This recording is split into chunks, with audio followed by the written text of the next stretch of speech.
Ya, orang kalau belum ketemu Tuhan gampang tinggalkan Tuhan Yesus.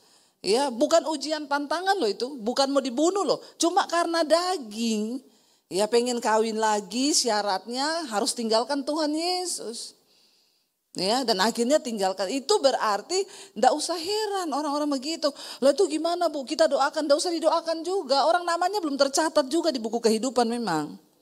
Ya, jadi ya udah biarin dia memilih karena memang belum bertobat. Memang cuma agamanya KTP-nya Kristen. Maka saya nggak heran orang-orang begitu itu.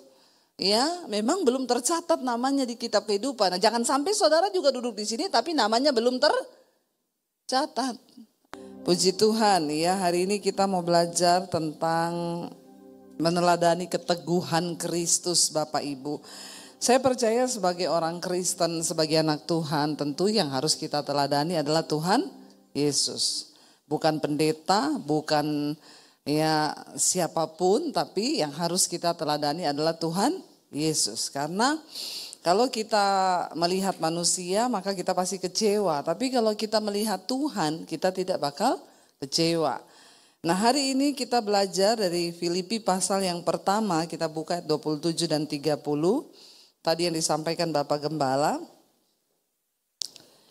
Filipi 1 ayat 27 sampai ayat yang ke-30. Surat ini ditulis oleh Rasul Paulus buat jemaat yang ada di Filipi dan tentunya buat setiap kita hari ini. Ya, Rasul Paulus membangun sebuah jemaat saudara di Filipi dan dia berpesan kepada mereka saudara, karena kita tahu Rasul Paulus dalam pelayanannya beberapa kali dia dipenjara dan dia harus meninggalkan jemaat.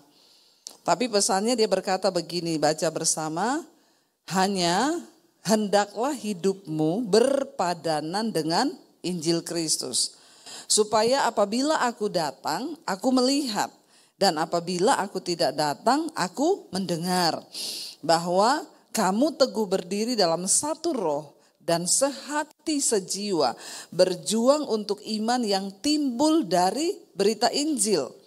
Ayat yang berikutnya, dengan tiada digentarkan sedikit pun oleh lawanmu, bagi mereka semuanya itu adalah tanda kebinasaan, tetapi bagi kamu adalah tanda keselamatan, dan itu datangnya dari Allah. Yang berikutnya, sebab kepada kamu dikaruniakan bukan saja untuk percaya Kristus, melainkan juga untuk menderita untuk Dia dalam pergumulan yang sama seperti yang dahulu kamu lihat padaku dan yang sekarang kamu dengar tentang aku.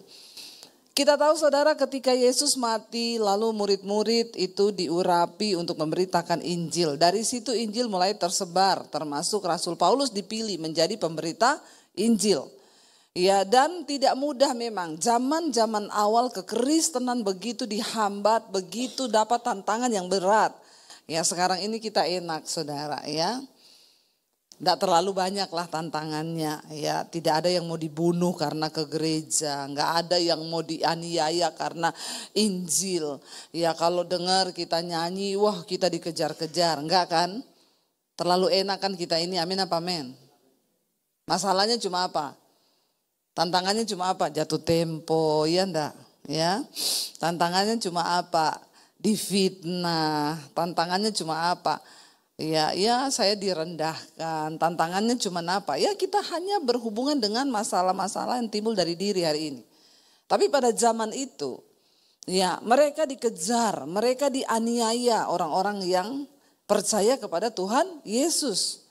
Itu juga yang menjadi penyebabnya Tuhan Yesus itu dibunuh karena dia dianggap menghujat Allah saudara. Nah, pada waktu itu Rasul Paulus memberikan sebuah teladan kepada jemaat di Filipi, ya dia dipenjara saudara. Dan dia juga harus keliling ke beberapa daerah untuk membuka jemaat dan merintis pelayanan yang baru. Dia berpesan, hanya hendaklah hidupmu berpadanan dengan Injil Kristus. Supaya apabila aku datang aku melihat. Dan apabila aku tidak datang aku mendengar tentang imanmu yang begitu luar biasa. Tentunya satu hal yang dirindukan oleh seorang penginjil adalah ketika jemaatnya itu bertumbuh di dalam iman. Amin. Ya. Saya tuh seneng kalau dapat kesaksian, Bu. Ya kemarin ulang tahun Mesbah Doa yang ke-5 saudara. Puji Tuhan udah 5 tahun ternyata ya. Sejak pandemi. Ada yang maju kesaksian, saya bersyukur Bu. Saya dulu meninggalkan Tuhan Yesus. Ya saya pindah ke agama yang lain. Jadi namanya diganti Iskariot. Sekarang banyak Iskariot karena jodoh ya artis-artis tuh. Karena mau nikah lagi akhirnya tinggalkan Tuhan Yesus ya. Jadi namanya jadi Yudas Iskariot. Menjual Tuhan ya. Bukan karena tantangan tapi karena keinginan daging ya. Hanya karena nafsu pengen kawin lagi. Belum tentu lagi gak cerai lagi tuh. Ya nanti tidak lama cerai lagi masuk lagi Kristen ya terima Yesus lagi. Lalu saya kalau ditanya orang, Bu menurut ibu tuh gimana? Itu orang-orang yang belum ketemu Tuhan Yesus. Walaupun agamanya Kristen tapi belum ketemu Tuhan. Ya orang kalau belum ketemu Tuhan gampang tinggalkan Tuhan Yesus. Ya bukan ujian tantangan loh itu, bukan mau dibunuh loh. Cuma karena daging ya pengen kawin lagi syaratnya harus tinggalkan Tuhan Yesus. Ya, dan akhirnya tinggalkan. Itu berarti enggak usah heran orang-orang begitu. Lah itu gimana Bu? Kita doakan, enggak usah didoakan juga. Orang namanya belum tercatat juga di buku kehidupan memang. Ya, jadi ya udah biarin dia memilih karena memang belum bertobat. Memang cuma agamanya KTP-nya Kristen. Maka saya enggak heran orang-orang begitu itu. Ya, memang belum tercatat namanya di kitab kehidupan. Nah, jangan sampai saudara juga duduk di sini tapi namanya belum tercatat. Ada nggak orang tinggal di satu negara tapi KTP-nya bukan di situ? Banyak, namanya ilegal. Amin. Banyak warga ilegal sekarang, Kristen ilegal juga banyak. Ya, yang cuma karena masalah tinggalin Yesus. KTP-nya sih Kristen, tapi belum warga kerajaan Allah. Ngerti saudara maksud saya? Ya makanya gampang. Nah Rasul Paulus bilang, waktu Rasul Paulus ketemu Tuhan Yesus dia bilang, apa yang bisa pisahkan aku dari Kristus? Tidak ada. Kelaparan, ketelanjangan, aniaya kah, penjara kah? No, tidak ada. Waktu saya ketemu Tuhan Yesus pun saudara, saya mengalami banyak ujian yang begitu berat. Mau dibunuh, ditantang, diusir dari keluarga, tidak dapat uang, gak dapat warisan, kamu pergi dari rumah. Ya berat saudara. Tapi apa yang Rasul Paulus bilang, waktu kita ketemu Tuhan Yesus, tidak ada satu pun yang bisa pisahkan kita dari Tuhan. Termasuk aniaya, kelaparan, ketelanjangan, penjara sekalipun, no. Kalau ada orang cuma karena mau nikah, tinggalin Tuhan Yesus, aduh cuma daging aja kau kalah. Ya, berarti masih kedagingannya besar, itu Kristen ilegal namanya. Karena belum terdaftar sebagai warga kerajaan Allah. Ya, siapa Kristen yang benar-benar ketemu Tuhan, yang terdaftar dalam kerajaan surga? Ya waktu dia ketemu Tuhan, hidupnya diubahkan. Ketika hidupnya diubahkan, tidak ada satupun yang bisa pisahkan lagi dia dari Kristus. Sampai mati pun tidak ada. Nah saudara, hari ini kita ini perjuangannya, penderitaannya bukan mau dibunuh lagi toh. Kita ini sekarang jadi Kristen udah enak banget. Enggak ada masalah yang dari luar diri itu enggak ada. Semua ya karena masalah-masalah alay lebay yang timbul dari dalam diri. Kedagingan, yaitu pengen kawin lagi, terus tinggalin Tuhan. Terus apa lagi masalah-masalahnya? Masalah uang, masalah jatuh tempo, masalah difitnah. Cuma itu masalah-masalah yang aduh gak ada ujung kukunya saudara. Kalau dibandingkan sama rasul-rasul zaman dulu. Mereka itu mati digoreng, mati dianiaya, mati disalib terbalik. Itu ceritanya orang-orang zaman dulu itu seperti itu. Nah kalau kita sekarang saudara, cuma karena masalah-masalah kehidupan yang sehari-hari lalu kita ini tidak kuat di dalam iman saudara. Hidup ini kan perjuangan, ya tidak selamanya kita itu enak, tidak selamanya kita itu ya seneng. Ya saya puji Tuhan ya kemarin baru dioperasi saudara ya, lalu saya sempat bersaksi sini saya pulang. Habis ibadah 2 minggu lalu saya langsung ke rumah sakit itu dioperasi. Dan memang puji Tuhan ya ketika sakit itu ya disitulah kita hanya berharap sama Tuhan. Ya orang sakit itu ujiannya itu ya kita dengan Tuhan. Benar-benar pribadi kita dengan Tuhan. Karena ya itu harus dari dalam diri kita menguatkan iman kita. Dari luar pun tidak bisa. Walaupun suami, istri, anak itu mencoba menguatkan kita, ya mereka nggak bisa merasakan apa yang kita rasakan kan. Ya lalu saya baru merasakan kemarin terbaring di rumah sakit itu waktu mau masuk ke ruang operasi semalam sebelumnya. Pokoknya begitu saya masuk rumah sakit ditensi terus, darah saya tinggi terus saudara. Ya bayangkan yang tadinya darah saya itu selalu kalau periksa itu 110, kadang 90, 100 sudah paling tinggi itu darah saya 110. Kalau hari-hari normal ya. Tiba-tiba ketika masuk rumah sakit kemarin itu saudara 150 di atas 150 terus. Sampai dokternya bilang ibu ini ada darah tinggi. Enggak. Semenjak saya menginjakkan kaki di rumah sakit ini darah saya itu 150 di atas terus. Ya iya kenapa itu Bu? Ya pertama karena mikir bayarnya. Ya itu pertama. Kedua ya namanya tegang lah dok. Namanya dengar kata besok mau dioperasi itu ya di situ saya berusaha saudara. Malam tuh saya putar lagu YouTube ya, dengar mesbah doa, nyanyi memuji Tuhan. Itu usaha saya sendiri untuk menguatkan iman saya. Daripada saya dengar iblis ngomong, kamu kan hamba Tuhan. Kenapa Tuhan biarin kamu kena sakit ginjal begini, ginjalmu menyusut, menyusut 3 cm. Lalu kenapa kamu mengalami begini. Itu iblis saudara yang terus orang itu dugem tapi sehat ya. Sementara kita yang hidupnya ini habis untuk pelayanan, waktu-waktunya itu habis untuk pelayanan.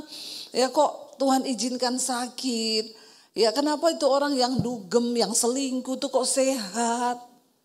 Itu setan saudara. Ya yang setan bisikin itu setan memberikan pencobaan itu ya. Jadi saya cuma berusaha memperkatakan firman. Saya ngomong sendiri di hati saya. Apakah aku hanya mau menerima yang baik saja dari Tuhan? Dan aku tidak belajar bersyukur untuk setiap keadaan yang tidak baik? Ya karena hidup ini ya keadaannya ya bukan hanya yang enak. Ya ini juga kesalahan saya bertobat minta ampun sama Tuhan. Saya kurang minum air putih ya, dan ya kalau pelayanan naik mobil jauh saya nggak mau minum karena saya pikir nanti berhenti di toiletnya kotor. Ya ternyata lebih parah lagi, ada batu ginjal lalu menyumbat turun dan ya itu semua terjadi. Tapi disitulah kita harus berusaha menguatkan iman sendiri kan saudara, ketika kita sakit. Hidup ini kan bukan hanya sehat terus toh. Bahkan sampai di ujung kematian pun ya ini yang sangat harus dijaga supaya iman kita itu tetap kuat di dalam Tuhan. Bagaimana kita hidup berpadanan dengan Injil itu. Ya saya waktu ketemu satu orang ibu gembala, dia cerita dia divonis dokter kena cancer. Tinggal umurnya enggak 1-2 bulan, enggak 6 bulan. Beberapa hari lagi. Ya, itu dokter di Australia saudara. 6 orang profesor ngomong ibu umurnya tinggal beberapa hari. Jadi ya udahlah ibu, kita enggak usah kemo, enggak usah apa. Ibu sekarang ini berserah saja sama Tuhan. Dan benar akhirnya dia dalam keadaan lemes, sudah memang rasanya mau mati, ngomong ke anaknya, ya pas relakan aja mama pergi karena mama juga sudah tidak kuat. Waktu dalam dia keadaan sekarat, udah melayang, dia bilang itu setan datang banyak banget saudara. Saya ini ketemu orang yang sudah mau mati tapi tidak jadi mati, itu kesaksiannya sama. Ternyata orang itu waktu mau mati, itu setan datang semua. Dari setan model ondel-ondel, setan model apa tuh datang semua saudara. Lo bener. Makanya iman kita tuh harus kuat. Kenapa setan itu datang semua? Saya bilang gini, itu ya Bu, setan itu mau berusaha merebut kita di ujung kematian kita. Karena ya dia gak mau kita nih masuk surga kan. Setan itu tujuannya orang harus masuk neraka, ikut dia saudara. Setan itu tunggu nanti kamu bilang begini di tempat tidurmu, Tuhan, aku nih hamba Tuhan loh, aku nih anak Tuhan loh. Tapi kenapa aku kena cancer begini, lalu sebentar lagi aku mati, di mana kau Tuhan? Nah itu, waktu engkau berkata seperti itu, engkau mulai menyangkal Tuhan tuh. Langsung setan klaim, Tuhan dia udah menyangkal engkau loh. Jadi hari ini jiwanya milikku. Nah, matilah itu binasa masuk neraka. Makanya waktu masih sehat imannya harus kuat. Karena setan itu datang juga dia tahu. Waktu nggak ada orang yang jaga, tengah-tengah malam tuh katanya dia. Di atas jam 00, nah itu yang jaga lagi tidur itu. Istri atau suami pasti lagi tidur, tidak berdaya. Karena tidak sakit, jadi tidur nyenyak. Saya waktu di rumah sakit dijagain suami saudara. Ya, pasiennya belum tidur, yang jaga udah tidur. Saya belum tidur, suami saya udah. Saya lihat dia enak banget ya, tapi saya nggak bisa salahin karena dia tidak sakit. Ya, jadi dia nggak ada beban. Walaupun dia sudah berusaha menguatkan saya nggak usah takut, ini cuma operasi ringan kok, tidur aja. Ya lama-lama kan dia juga capek menguatkan saya. Karena dia nggak sakit, dia tidur nyenyak, ngorok dia saudara. Ya, dalam hati saya ini yang sakit belum tidur, pas yang jaga sudah tidur. Lah, saya lihat jam 00, saya nggak bisa tidur. Nah saat-saat itulah biasa kalau orang mau mati, lah setan tuh tahu. Ya, yang jaga udah ditiup setan, udah tidur. Nah yang sakit ini. Makanya kenapa waktu engkau sehat imanmu tuh harus kuat. Karena saya sudah dengar kesaksian dari beberapa orang yang hampir mati dan jadi mati. Semua ceritanya sama. Ya ada kali 5-6 orang. Iya itu Bu benar, saat saya sekarat itu setan datang semua Bu, modelnya ganti-ganti. Ya itu benar saudara. Ini orang-orang yang ya tapi puji Tuhan ya Tuhan kasih kesempatan hidup supaya dia cerita apa yang dia alami itu. Nah kalau engkau masih sehat aja nggak cari Tuhan, imanmu lemah, apalagi kalau udah sekarat itu, tubuhnya sekarat, imannya juga sekarat. Ya itu langsung itu. Nah saya berdoa saudara, biarlah hidup kita ini berpadanan dengan Injil Kristus. Ayo dalam segala hal biar firman Tuhan menjadi kekuatan buat kita. Biar firman Tuhan menjadi pegangan buat kita. Rasul Paulus bilang hendaklah hidupmu berpadanan dengan Injil Kristus. Supaya apabila aku datang aku tuh melihat. Enggak ada yang lebih membahagiakan dari seorang penginjil apalagi Tuhan. Tuhan tuh seneng kalau iman kita tuh bertumbuh. Tuhan itu seneng kalau kita ini menjadi dewasa. Tuhan tuh seneng kalau kita kuat di dalam Tuhan. Ada masalah pakai firman saudara. Ya iblis itu bisikin kamu kan hamba Tuhan. Kenapa sakit? Ya kan kamu sering baca. Saya sering bacain orang saudara mujizat. Bu waktu itu saya ada batu empedu. Sudah mau dioperasi. Di scan lagi batunya hilang. Ini jemaat Misbah Doa yang bersaksi. Saya imani khotbah-khotbah ibu. Saya doa. Lah kok saya yang khotbah enggak terjadi? Saya juga berharap udah mau dioperasi di scan lagi. Loh ini batunya kemana? Tapi tidak saudara. Ya, itu kan kalau kita mau kecewa sama Tuhan. Kan kita bisa saudara. Orang jemaat saya, jemaat Misbah Doa dikuatkan. Itu yang saya cerita. Ya, lagi saya tertekan, ada ibu-ibu. Saya Bu, waktu saya ada masalah berat banget. Saya dengerin khotbah ibu. Saya tuh kayak orang hilang ingatan loh.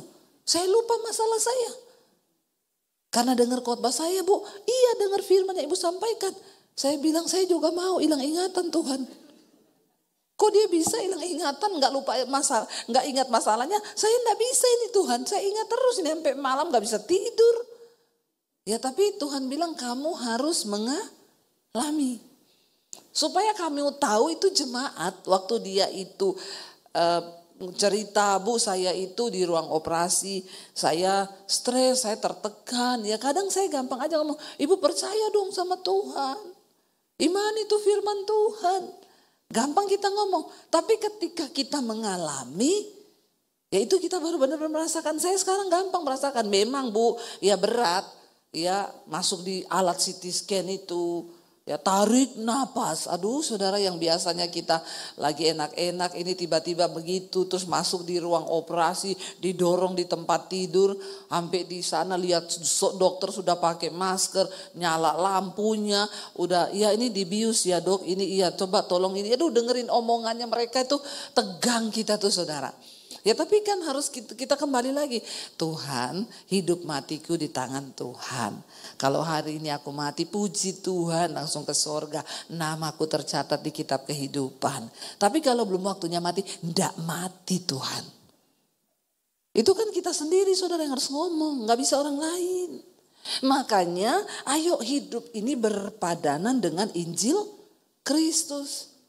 Kata Rasul Paulus, kenapa? Karena kepada kita diberi karunia bukan saja untuk percaya pada Yesus, tapi juga untuk menderita. Amin.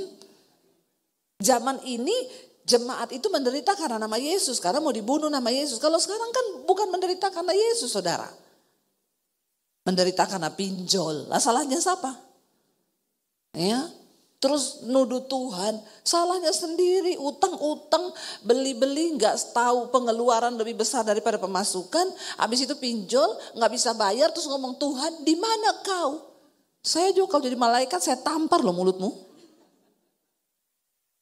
Ya jengkelin orang Kristen ini kadang-kadang, salahnya dia sendiri. Nggak bisa menata keuangan, nggak bisa menguasai diri, ngikuti keinginan daging, semua dibeli, ikuti kemauan, begitu jatuh dalam masalah keuangan, ya yang disalahin Tuhan. Kalau kita ini mencukupkan diri dengan apa yang ada pada kita, cukup kok. Amin apa amin? Ya, jadi jangan salah-salahin Tuhan karena masalah yang kita hadapi. Masalah kita ini saya mau bilang masalah alay lebay loh. Orang Kristen zaman sekarang itu masalahnya semua masalah alay lebay. Bukan karena nama Yesus. Tapi karena diri kita sendiri yang salah. Karena kecerobohan kita. Udah gitu salahin Tuhan. Ya, mau menikah. Ya, yang cocok dengan daging. Kalau mau nikah sama saya tinggalin Yesus. Maaf ya Tuhan Yesus. Soalnya ini syaratnya dari dia. Kalau saya jadi malaikat saya pites loh. Emang iman itu buat main-main? Ayo saudara, ya ayo kita bangun iman kita kepada Kristus. Nah satu contoh di dalam Alkitab ketika Tuhan Yesus dicobai, Tuhan Yesus pun dicobai. Jadi ingat saudara, hidup ini memang akan penuh pencobaan. Karena Tuhan Yesus saja dicobai, apalagi kita. Tapi ingat garis bawahi, jangan mencobai diri sendiri. Kita nggak mencobai diri kita aja, ada pencobaan. Kita hidup lurus aja, ada pencobaan. Karena ada yang namanya iblis. Kerjaannya iblis itu apa coba? Mencobai. Supaya iman kita gugur. Kita lihat bersama Matius pasal yang keempat, pencobaan di padang gurun. Saya baru pulang dari Israel minggu lalu saudara ya. Minggu ini bukan minggu lalu. Pencobaan di padang gurun. Maka Yesus dibawa oleh roh. Ya, roh di sana huruf besar. Berarti roh Tuhan, roh Allah. Ke padang gurun untuk dicobai iblis. Ya, Tuhan Yesus di dunia ini 100% manusia. Ya, dia harus menanggalkan kealahannya dan mengambil rupa manusia untuk menggenapi firman-Nya. Dan setelah berpuasa 40 hari dan 40 malam akhirnya laparlah Yesus karena dia sebagai manusia.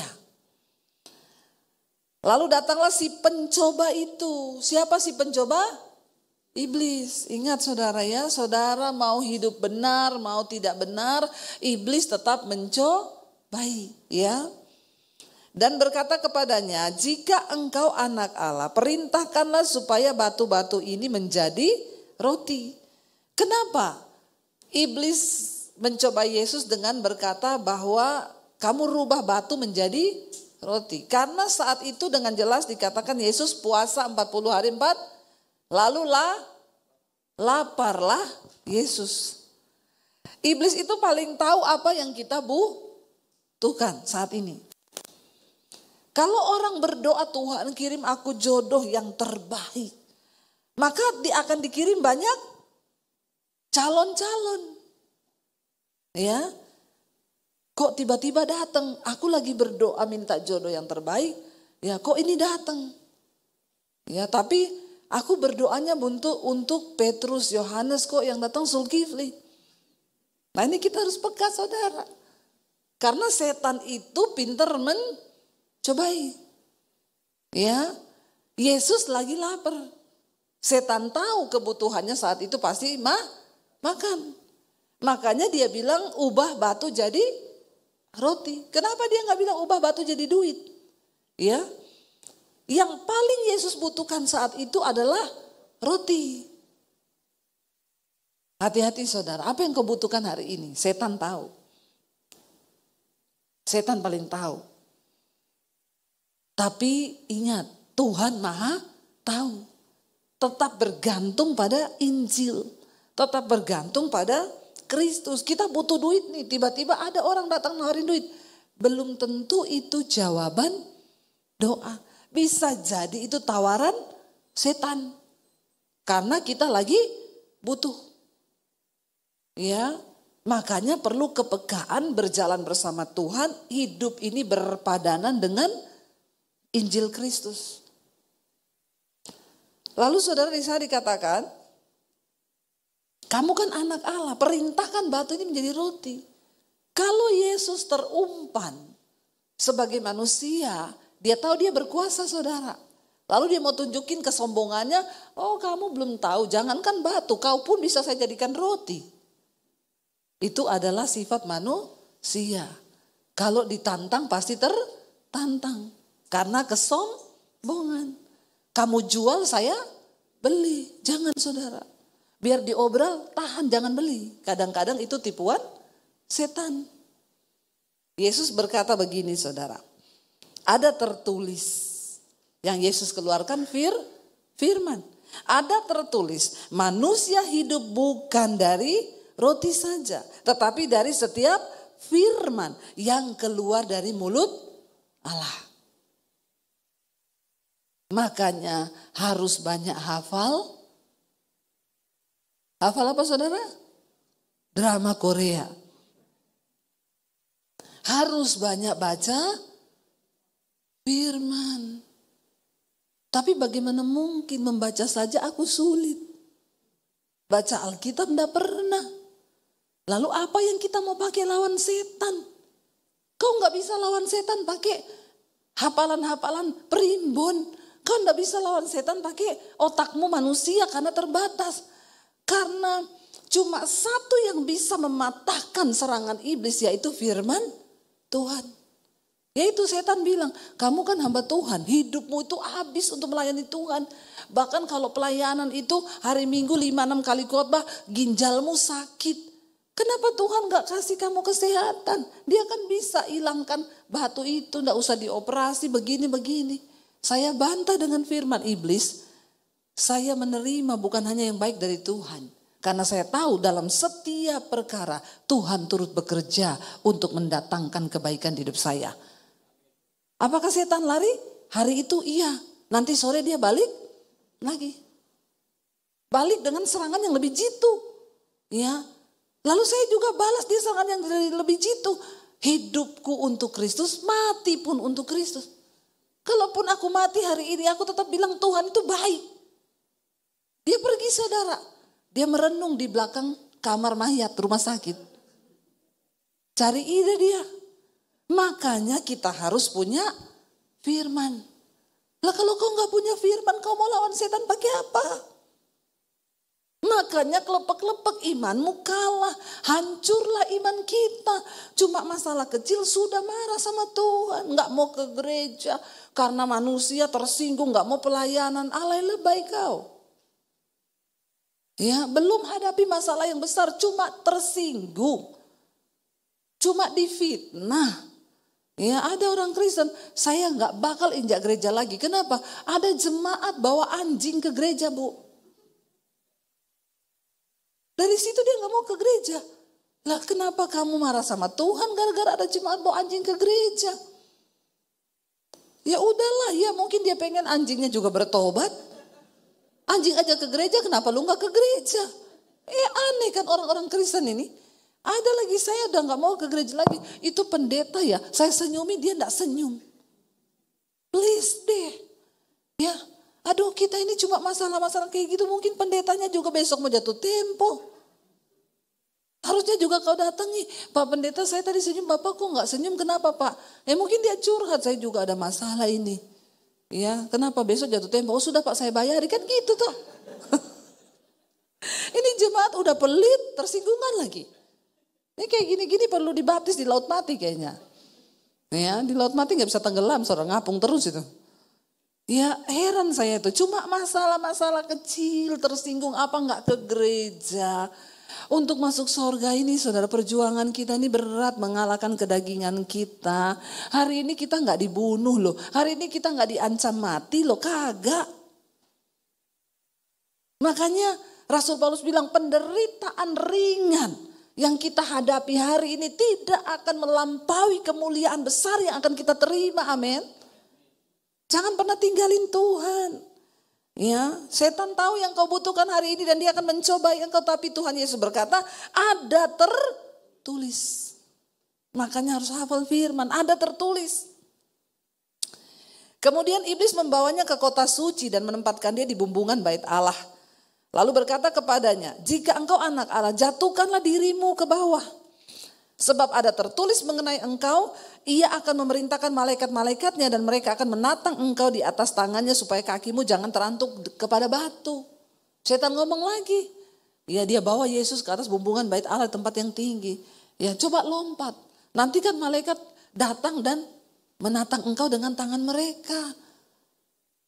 Yesus tidak tergoda dengan kesombongannya saudara.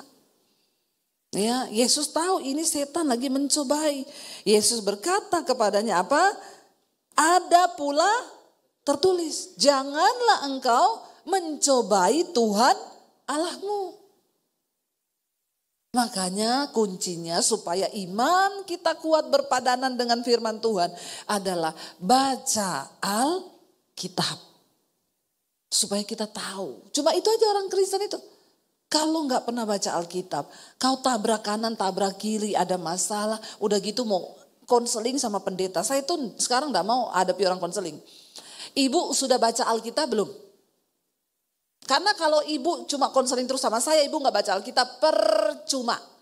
Jadi tolong ibu baca Alkitab, ya. Kalau ibu sudah baca itu Alkitab, terutama Perjanjian Baru, ibu baca. Kalau ibu sudah baca, baru ibu tanya kembali ke saya. Rata-rata begitu sudah baca, ibu mau konseling apa? Enggak bu, ternyata sudah ada di Alkitab jawabannya. Baru tahu ya?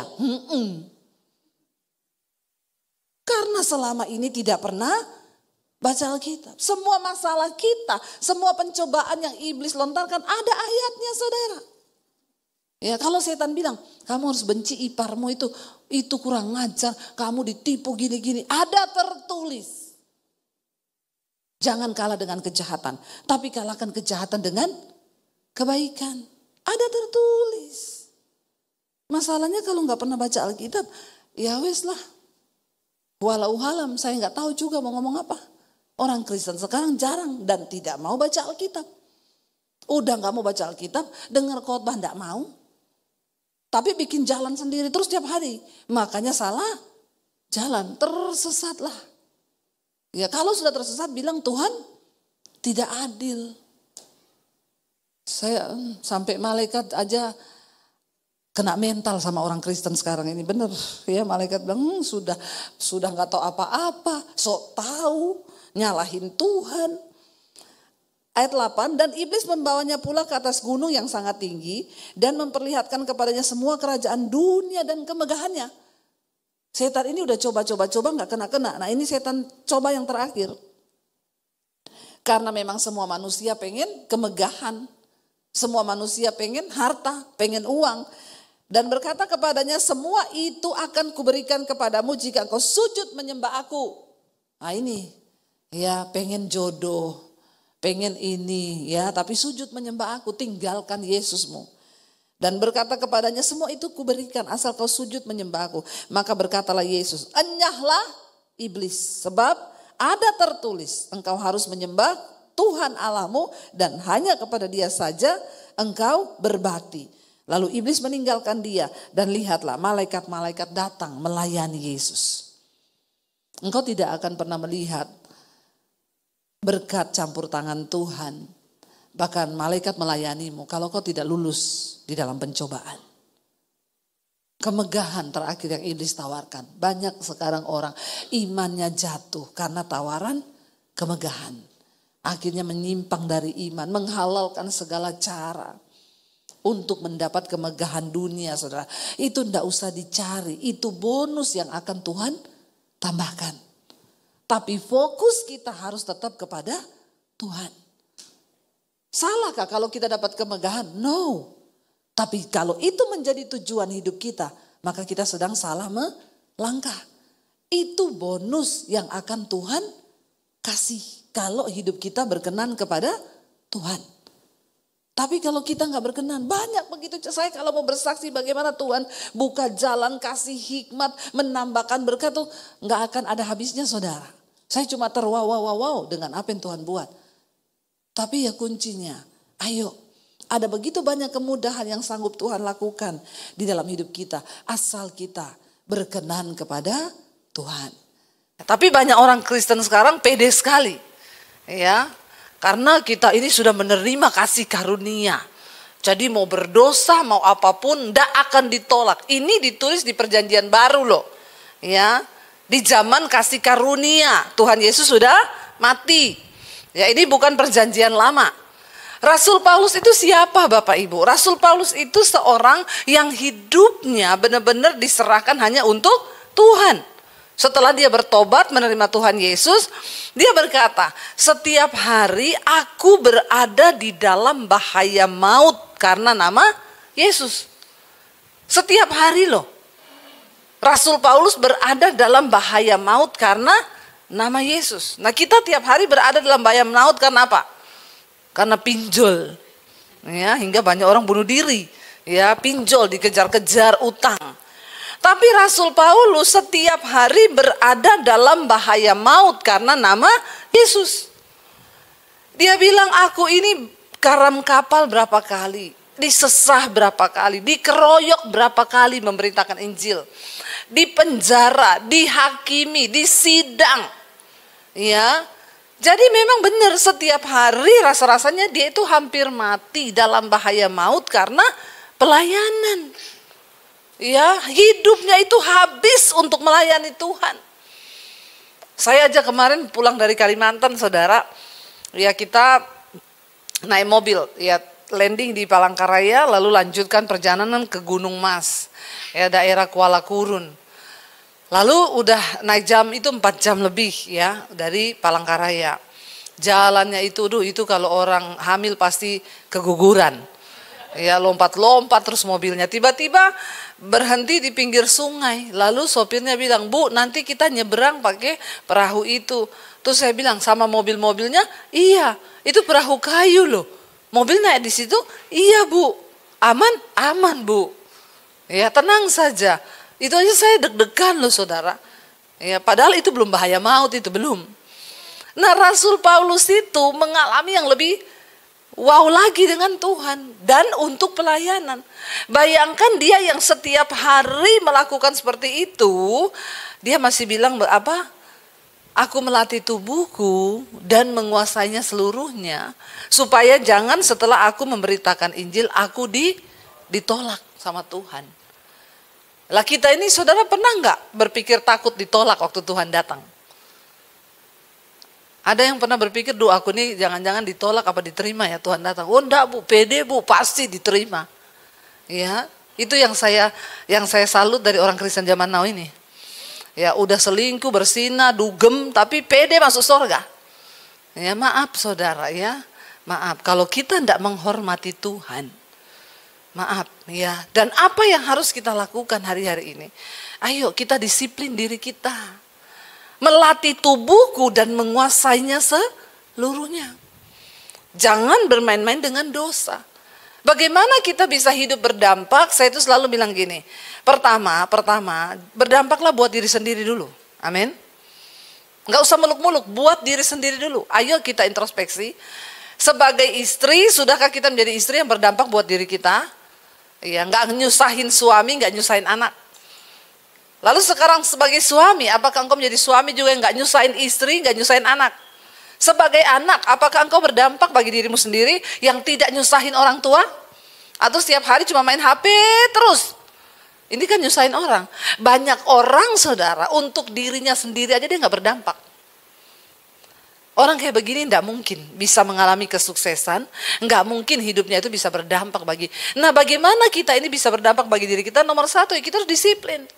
Disiplin apa? Rubah dirimu, kuasai tubuhmu. Kalau kau malas, jadilah rajin. Amin. Harus begitu. Ya. Kita yang pertama harus berdampak dulu bagi diri kita. Kalau orang itu sudah berdampak bagi dirinya, baru dia bisa berdampak bagi orang lain. Nah, setelah dia berdampak bagi orang lain, baru dia bisa berdampak bagi Tuhan. Jadi omong kosong, kalau engkau bagi orang yang kelihatan aja gak berdampak, tapi kau berkata engkau berdampak bagi Tuhan. Itu yang Alkitab bilang, kalau ada orang menyangka bahwa dia berarti, padahal dia sama sekali tidak berarti, maka dia itu membohongi dirinya sendiri. Ya, kalau kita gak berdampak bagi diri kita dan bagi orang lain, ya jangan merasa kau berdampak bagi Tuhan, saudara. Karena ada orang-orang yang merasa, aku ini tiap minggu pelayanan loh. Tapi kelakuannya gak berubah. Ada orang yang tiap minggu ke gereja, tapi juga dugem jalan terus. Tapi juga bersinah jalan terus. Tapi juga bohong orang jalan terus. Tapi utang gak bayar juga jalan terus. Terus kita bilang kita berdampak buat apa? Ya, kemarin tuh anak saya cerita. Jadi menanggapi dari kasus kemarin glodok yang terbakar begitu hebat. Dan orang-orang lagi dugem, lagi fly, tiba-tiba tidak menemukan jalan keluar dan mereka akhirnya mati terpanggang. Kita mengucapkan berbelasungkawa bagi keluarganya. Tapi ini juga menjadi satu pembelajaran buat kita. Ya, kita nggak pernah tahu di mana kita mati, Bapak Ibu. Saya yakin mereka tuh nggak tahu kalau mereka mau mati malam hari itu. Kalau mereka tahu mereka mati di situ malam itu, pasti mereka nggak akan injak tempat itu. Tapi berhati-hatilah karena kita nggak pernah tahu tempat mati kita di mana. Nah, itu anak saya cerita. Jadi mereka tuh di grup anak-anak muda membahas tentang itu.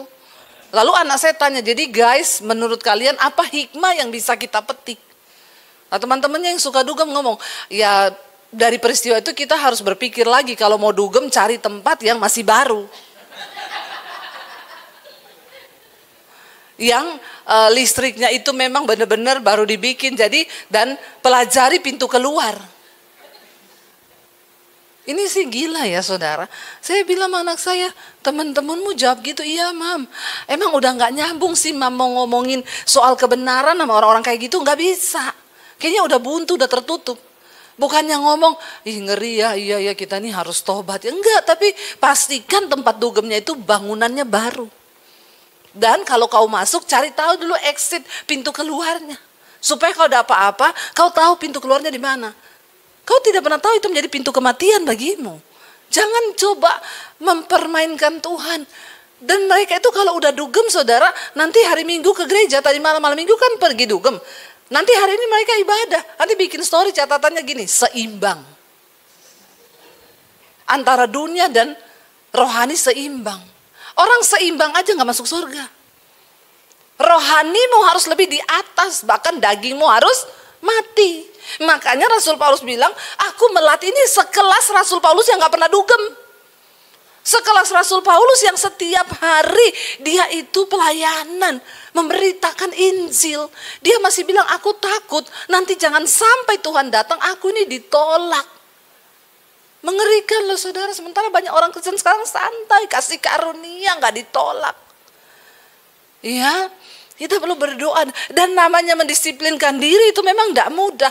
Rasul Paulus berkata, tidak tahukah kamu bahwa dalam gelanggang pertandingan semua orang peserta itu turut berlari. Waktu kita mengaku kita percaya Yesus, itu artinya kita berada dalam sebuah gelanggang pertandingan. Saudara setuju atau tidak, saudara mau atau tidak, kita ini sedang bertanding semua dalam iman. Dan larilah begitu rupa supaya engkau mendapat hadiah.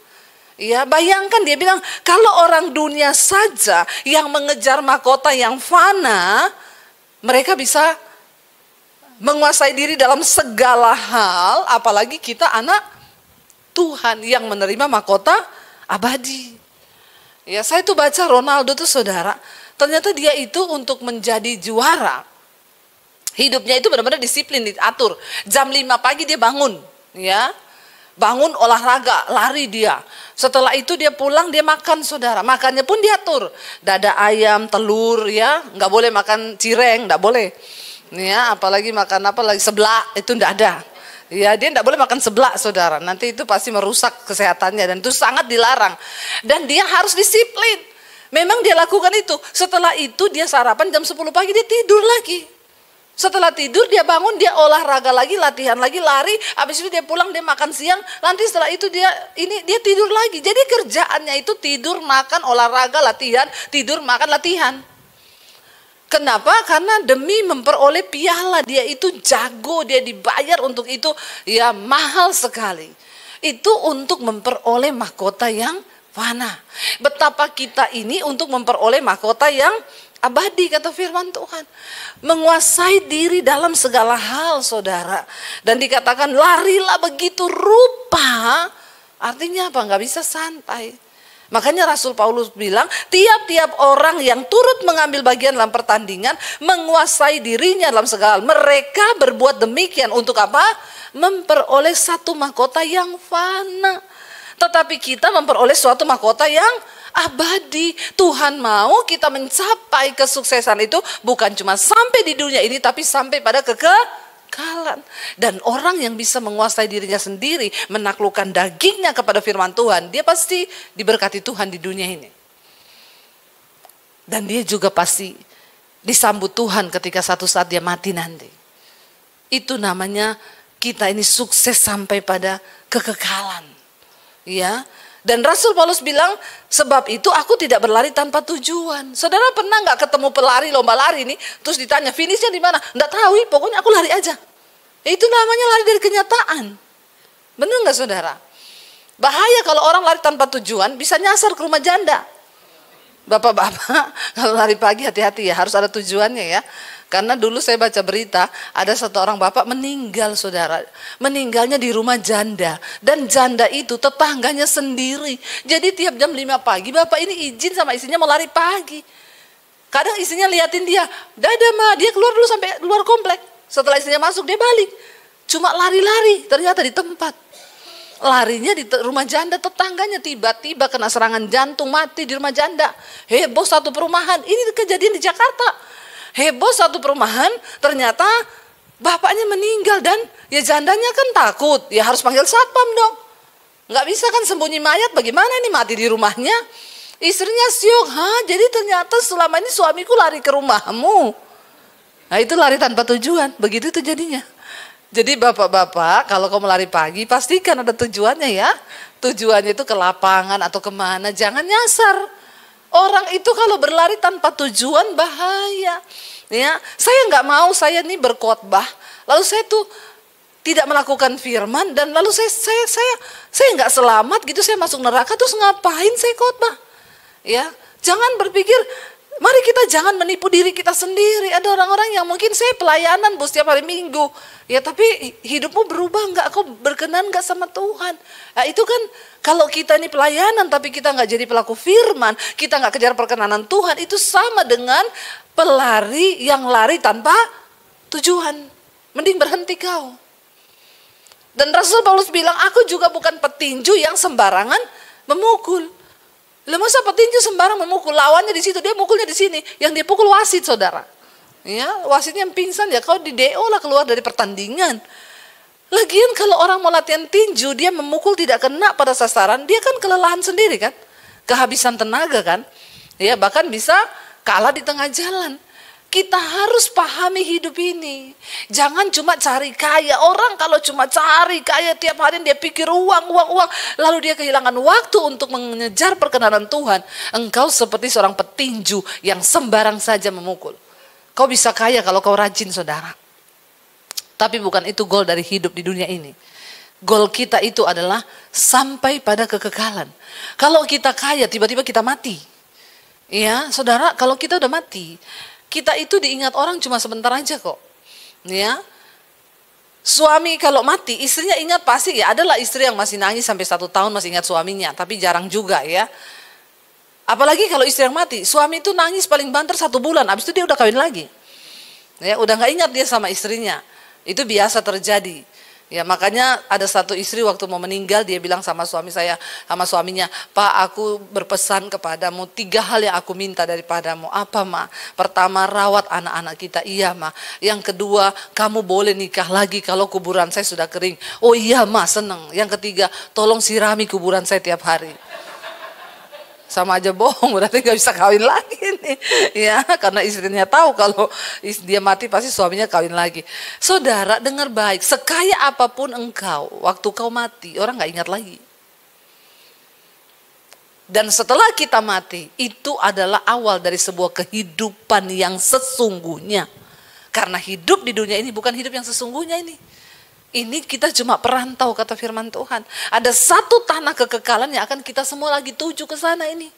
Setelah kita mati, itulah kehidupan yang sesungguhnya. Makanya jangan tertipu di dunia ini. Hanya mengejar sesuatu yang tidak pasti. Alkitab bilang jangan kau kejar sesuatu yang gak pasti seperti kekayaan. Karena banyak orang binasa karena mengejar kekayaan. Ya, gak pernah ada puasnya.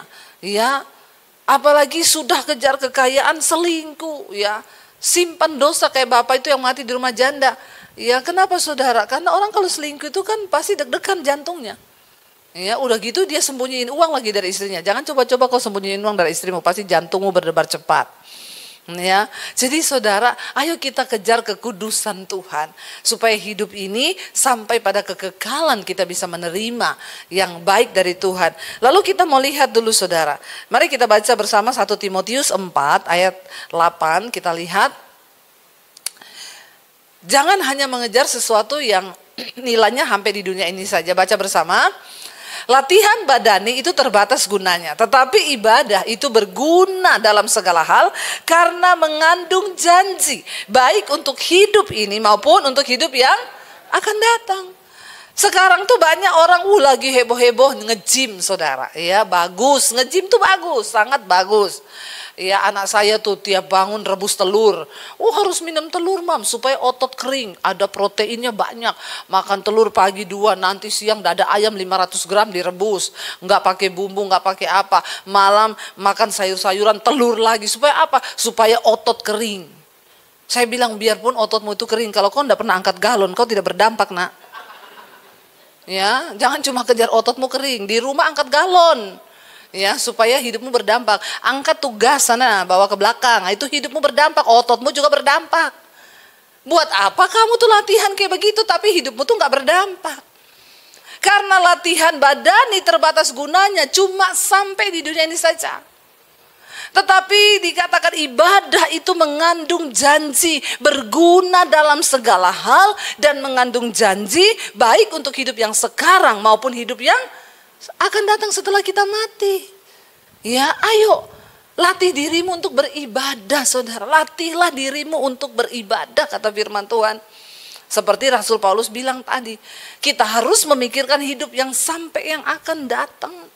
Ya, bagus nge-gym, bagus, otot kering, bagus. Tapi kalau Tuhan bilang mati sekarang juga percuma toh. Sementara tidak mempersiapkan hidup yang akan datang. Ya, cuma sampai di situ aja. Ayat yang ke-9 berkata, perkataan ini benar dan patut diterima sepenuhnya. Ayat yang ke-10 dikatakan di sana apa? Kita baca saudara ayat yang ke-10. Itulah sebabnya kita berjerih payah dan berjuang. Karena kita menaruh pengharapan kita kepada Allah yang hidup, juru selamat semua manusia, terutama mereka yang percaya. Itulah sebabnya kita berjerih payah dan berjuang. Siapa bilang ikut Tuhan gak berjerih payah? Siapa bilang ikut Tuhan tidak berjuang? Tapi perjuangan kita itu mengandung satu pengharapan yang pasti. Amin saudara. Ayo Bapak Ibu, saya selalu ngomong, ayo bertobat, ayo matikan kedagingan. Apa itu daging? Galatia 5 bilang, percabulan, kenajisan, hawa nafsu, nafsu jahat, iri hati, kebencian, dendam, amarah, perselisihan, pertikaian, ya, rupa-rupa kejahatan ada dalam tubuh kita ini, daging ini. Makanya latihlah tubuhmu untuk berkenan kepada Tuhan. Ya, latih dirimu saudara. Ayo baca Alkitab, ayo dengerin khotbah. Ya, kalau malas baca Alkitab, denger mesbah syukur, mesbah doa di Debbie Basir TV, jangan lupa subscribe. Ya, jadi supaya iman kita ini tumbuh. Supaya kita nggak jadi orang yang tiap hari hanya mengejar sesuatu yang tidak pasti. Dan kita lupa ada sebuah kepastian, yaitu kematian yang akan kita hadapi nanti. Supaya seperti Rasul Paulus berkata, aku takut. Jangan sampai aku sudah memberitakan Injil, tetapi aku ini ditolak. Mari kita berjuang, berjerih payah dan berjuang untuk hidup ke depan. Bagaimana kita memperoleh perkenanan Tuhan. Sebab kekristenan itu bukan hanya ya biasa-biasa aja saudara. Tapi mari kita berjuang sampai pada garis akhir ya, supaya kita ini mengalami perkenanan Tuhan, supaya kita juga mengalami apa yang dijanjikan Tuhan, bukan hanya di dunia ini saja, tapi sampai dunia akan datang. Ingat, tujuan akhir hidup kita bukan sampai di dunia ini, tapi sudahkah kita mempersiapkan hidup sampai di kehidupan yang akan datang? Karena semua orang pasti mati dan sebentar lagi Tuhan juga akan datang. Ya, saya terus ya menyampaikan, meneriakkan, bahkan ya Natal kemarin dari gereja GBI Viva ini adalah berdoa dan berjaga-jaga. Ya, memasuki tahun 2025 kita lihat banyak tragedi terjadi, banyak kebakaran, banyak kematian yang datang mendadak dan tiba-tiba. Dan itu membuat kita semakin berdoa dan berjaga-jaga. Bagaimana berjaga-jaga? Matikan kedaginganmu, kuasai tubuhmu. Ya, jadilah tenang supaya engkau dapat berdoa dan melakukan apa yang berkenan pada Tuhan. Amin saudara. Kita bangkit berdiri bersama.